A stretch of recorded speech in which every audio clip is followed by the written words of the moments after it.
In the distant 20th century, in the year 1961, an incident occurred on the territory of one of the southeastern states of the United States of America, which later became the subject of numerous speculations, rumors, and investigations.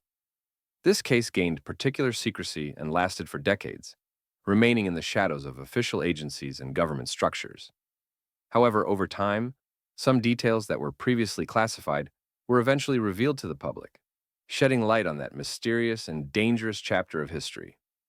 At the center of this story was an unexpected and essentially terrifying incident involving a military bomber equipped with the most powerful weapons of mass destruction.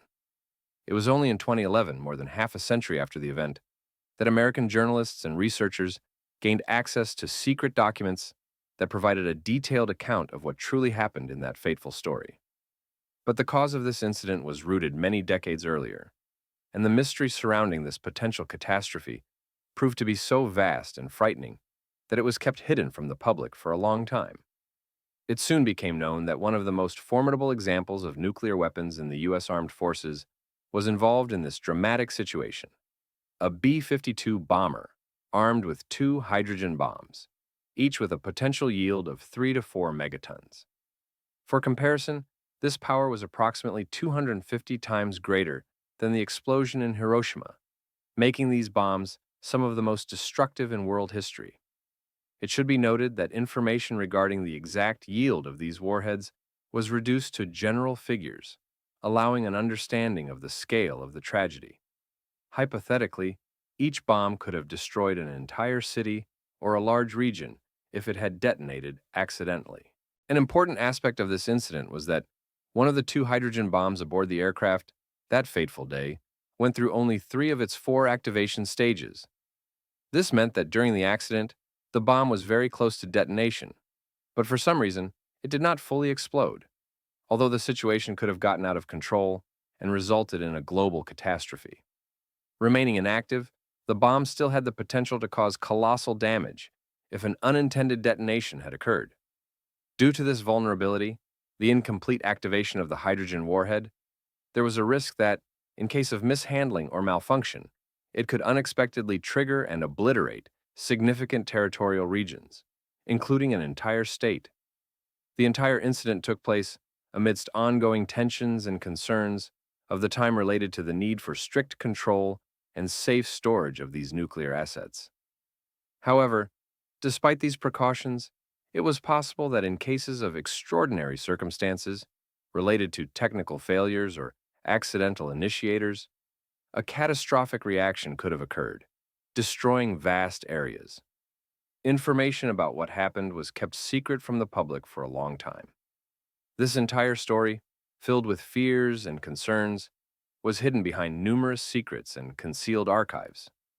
Official agencies, aiming to prevent panic and avoid widespread alarm, remained silent about what had transpired. Until recently, most details about what exactly happened then remained in the shadows, only coming to light after many years. Ultimately, it was only in 2013, more than 5 decades later, that declassified documents were released, among which a particular note by engineer Parker Jones, who was involved in investigating the incident, stands out. In these declassified materials, there appeared a single, very important phrase, something that became the key to understanding how dangerous the situation could have become.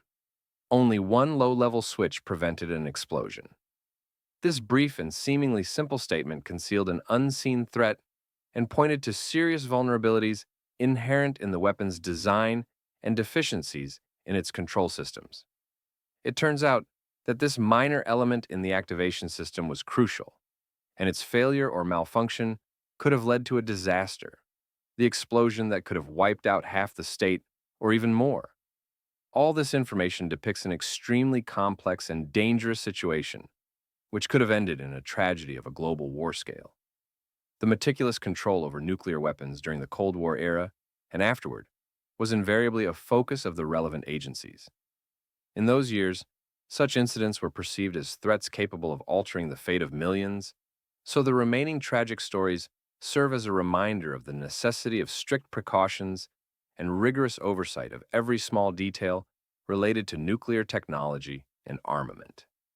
In the end, This story demonstrates how even a tiny malfunction, seemingly insignificant or accidental, under specific circumstances, could have led to the most massive catastrophe imaginable, confined only to the realm of science fiction.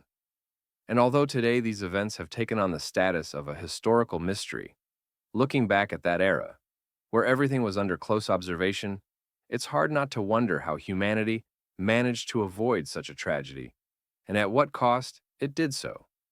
The reminder of how close we were to catastrophe shows how vital constant vigilance, technical control, and responsibility for possessing such weapons are. All of this story from the distant 60th year is a lesson for future generations, so that no similar danger can happen again, and so that government agencies always keep all critical systems under control.